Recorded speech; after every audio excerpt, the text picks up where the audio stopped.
Их хурлаараа баталсан тогтоолууд байж байгаа. За Монгол Ардын намын их хурлаар баталсан үндсэн дүрм хөтөлбөр байж байна. За өнгөрсөн хугацаанд бас дээд шүүх бүртгэж аваад өнөөдрөөс эхлээд одоо ингээд бүрдэгдээд явж байгаа юм дүрмийн талаар одоо бас тодорхой төвшөнд ярих баг. За дээр нь гарсан тогтоолуудтай холбоотой дүүрний хэрэгжилтийг хангах хүрээнд одоо И4 стратеги бодлогын хөтөлбөрөө өнгөрсөн хугацаанд бас боловсруулсан. Энэ хөтөлбөрийг одоо өнөөдөр бас бохирдлынхаа гишүүдэд танилцуулж батлах байх гэж одоо бодож байна. За дээр нь манай намын дэргэд одоо 11 бодлогын хороо үйл ажиллагаа явуулж байгаа. Тэр бодлогын хороодууд өнөөдөр бас салбар хэлцүүлгүүдийг хийн. Жишээлбэл миний бие бол одоо засаглал төрийн бүтээн хэмжээний талаар бодлогын хороонд харьяалагддаг. Тэгээд өнөөдөр төрийн албатай холбоотой төрийн албыг сайжруулах, бүтээн хэмжээг нь дээшлүүлэх тийм ээ.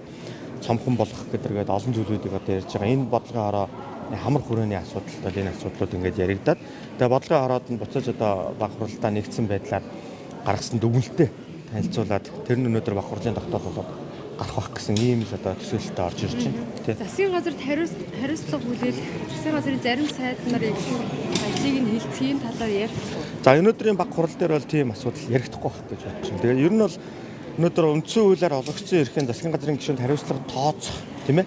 Эрх нь ерөнхий сайд гэж байна. Энэ баг хурал өнөөдөр энийг яг авчилцах асуудал бас мөн үгүй.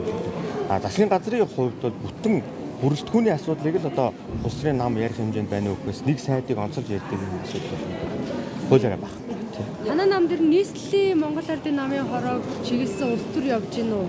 Нямбатар даргыг та ер нь хэр ажиллаж? Нямбатар дарга сайн ажиллаж байгааг өнөөдөр Монгол улс энэ нийслэл Улаанбаатар хотын иргэд бүгд л ярьж байна. Би бас одоо сая сашины баяраар орон нутагч ажиллаа, нийслэл Улаанбаатар хотод ч бас иргэдтэй уулзаад ажиллаа. Энэ чуулганы засваргаанаар. Энэ хугацаанд бол одоо хэдийн өнөөдөр ажил хэр явж байгааг бол иргэд өөрсдөө амаараад үгнээд нүдэрээ хараад амаараад үгнээд хэлж байгаа. Мэдээж одоо альва асуудал төгс төгөлдөр байна гэж бол байхгүй.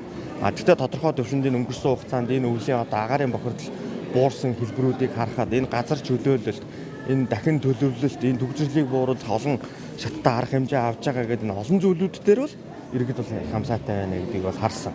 За намын одоо шат чатны баг хурлуудыг бол одоо их хурлын дараагаар хуралдуулдаг юм зарчим бол байгаа.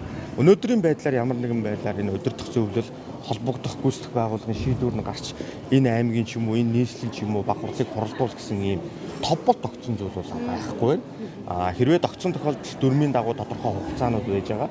Энэ хугацаануудтай бэлтгэл ажиллагаа хангаад бол хурлуудаа хийх боломж олцоо нь бол бүрэн байгаа гэдэг нь. Ер нь бол энэ намын их хурл гэдэг бол энэ 4 жилийн хугацаанд өнгөрсөн 4 жилийн хугацааны ажлаа дүгнэж, эх 4 жилийн хугацааны одоо хийх ажлаа төлөвлөж, стратеги бодлогоо гаргадаг ийм их хурл гэдэг учраас энэ стратеги бодлогын дагуу одоо үйл ажиллагаанууд явагдах байна. Сонгуулийн мөрийн хөтөлбөрийн хэрэгжилтийг ер нь хэлэлцэхгүй.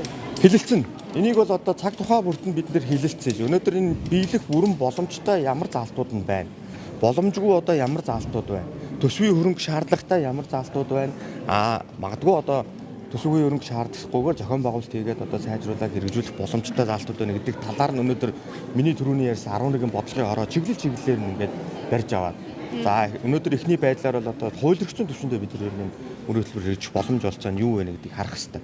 Ер нь дараагаа бид нэр энэ сонгуул нэр дэвшүүлж одоо оруулж байгаа сонгуул дэвшүүлж оруулж байгаа энэ мөрийн хөтөлбөр илүү бодиттой байх хэрэгтэй, хэрэгжих боломжтой байх хэрэгтэй, төсвийн төсөөлөл нь нийл тод нээлттэй байх хэрэгтэй гэсэн зарчмаар явахгүй бол ямар нэгэн байдлаар мөрөөдлийн жигсаалтыг одоо бий болгоод иргэдэд таалагдах юм нөхцөл байдал өгүүлбэрийг оруулснараа буцаад энэ нь өөрөө хэрэгжих боломжгүй нөхцөл байдал руу дагуулцдаг учраас одоо энэ ирэх сонгуулиудад одоо дэвшүүлэх мөрийн хөтөлбөртөөр бол энэ бодлогын хараад бол нэлээд судалгаан суурилсан байдлаар асуудал хандах байгаа гэсэн. Улсын хурлын гишүүдийн ёс зүйн асуудал бас шүүмжил дагуулж штэ. Та бас ёс зүйн байнгын орон дараагаар ажиллаж байсан хүн.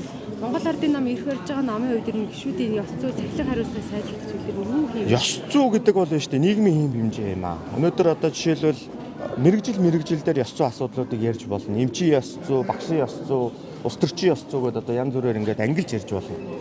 Энийг бол нийгмийн хэм хэмжээ буюу олуулаа нэг танхимд байж байгаа үед мөрдөж дагж байгаа энэ хэм хэмжээг бол ёс зүйн асуудал гэж ярьж болно тийм ээ. Хувинтай холбоотой асуудлыг бол ёс суртахууны асуудал гэж байна. Энийг бол одоо бид гэр бүлийн хүмүүжлээсээ төлөвшөх насандаа олж авдаг одоо энэ зүйл тийм ээ.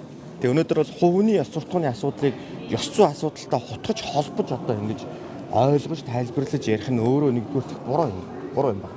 Хувийн ёс суртахууны асуудал өнөөдөр Монгол улсын төрийн эрх барих дээд байгууллага, хууль тогтоохгүй байгууллагт өнөөдөр нэг тийм хамаатай зүйл гэж би харахгүй байгаа.